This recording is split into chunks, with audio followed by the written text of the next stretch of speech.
Welcome to Guide Guru. We hope this video helps. You start by confirming the essentials.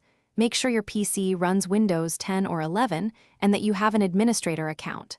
Once done, sign into a Microsoft account if available, because some fixes require a live account. Next, open PowerShell as administrator. This gives you the control to re-register apps.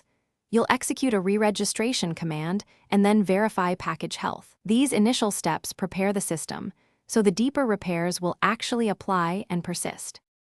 You'll now re-register the store and repair system components. This is the complex middle work. First, paste and run the PowerShell re-registration command to rebuild the store package entries. If that throws errors, open Settings apps to use built-in repair or reset options for Microsoft Store. Afterward, run dism/online/cleanupimage/restore health and then sfc/scano to fix corrupted system files. Make sure to wait for each process to complete. These tools correct underlying issues the store depends on.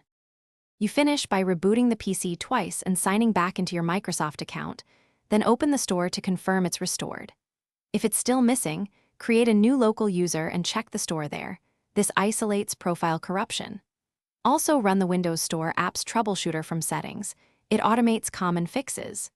If nothing works, perform an in-place upgrade or repair install using the media creation tool to preserve files and apps. One tip: export important files before major repairs, just in case. Thanks for watching. Consider subscribing if we helped you today.